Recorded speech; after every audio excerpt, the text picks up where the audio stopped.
So right now, what you're playing is Borderlands, the pre-sequel. So your traditional first-person shooter, mapped brilliantly to the controller, and it's a unique experience, right? It is very unique. I will have to say, it's different. It's taking a moment to get used to. Yep. But it's not as difficult as I was worried about. So this is actually feeling really nice, and the haptic feedback on this trackpad is excellent, actually. So the great news is today, in terms of content, there's over 1,200 announced SteamOS titles, with more that are going to be coming throughout the summer. So you can expect a lot of AAA and blockbuster titles to be coming to the SteamOS and the Steam platform. What's even better is that the Steam machine doesn't ask you to lay down your keyboard and mouse or to give up your traditional gaming PC, because you can actually stream your Steam games from that PC to your living room. So you don't have to give up your old catalog of games. There's going to be some new ones coming, and you're going to really, really enjoy the experience. I think one of the very interesting things about the Steam controller, I'm messing up right now, but it's it is essentially a trackpad. So if you, instead of thinking it as a joystick, if you think of it as a trackpad, it really helps with it. So how has it been utilizing this instead of a keyboard with some games? It's a new experience.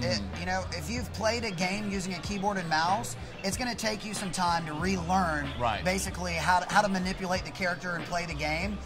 But it gives you a unique opportunity to play it in a different style. You can play it from a 10-foot experience on a big screen.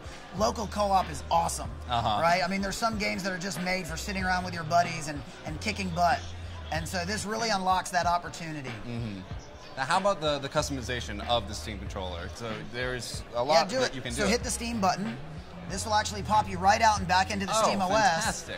Hit A, and this will take us into the controller bindings. Okay. What you can see from here, and this is crazy complex.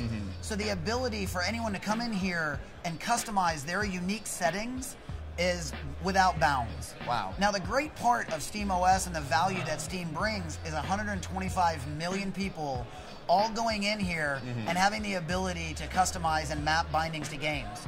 So similar to the way that Valve does their modding community, and you can vote on the mods, they'll do the exact same with the controller bindings. So you're going to have 125 million people trying to figure out the most sensitivity and the different types of combinations to use this controller for particular games.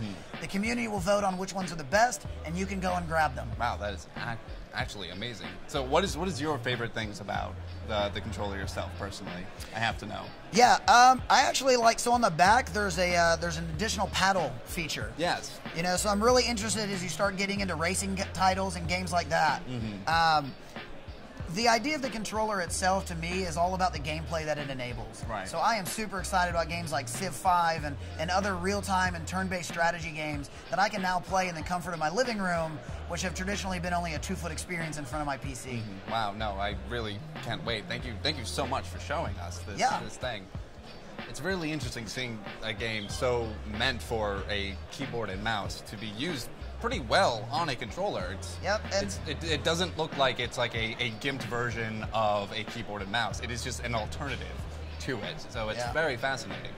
And again, it's great. So you can kind of jump into the controller bindings, and you can see how complex this can really get, right? So we have the idea we can change any one of these pads into a directional pad, a button pad, a mouse, a scroll wheel. So the possibilities are limitless of how you want to play some of these titles. And of course, you know, the thing that I like best about SteamOS and gaming in the living room is co-op gameplay. So let's jump into a fun game that I've been playing today. All right, so we're going to jump into Badland. And now this is a very easy game. Okay, all we're going to do is, mess up. Have you played this? I have not. All right, you'll catch on very, very quickly. So all you do is use the analog stick and A. So A is going to keep us up in the air, and you can either tap or hold on to it. All right, so I'm orange and you're yellow. And all I'm doing is a side scroller. And I'll bring you back in here in a second. I'm collecting. Oh, and I'm back. There you are. So we got to collectively work to try to get through this. You got it. There you go. There we go. Okay, I'm figuring this out. There it is. See, now this is going to make you sticky, so you got to work extra hard to get off the objects. No. Oh, lovely. So you can imagine games like Portal are going to be fantastic in this type of environment, right? Sitting here playing with your friends, it just adds a whole new dimension to cooperative gameplay on the PC. And I'm back. And I'm gone.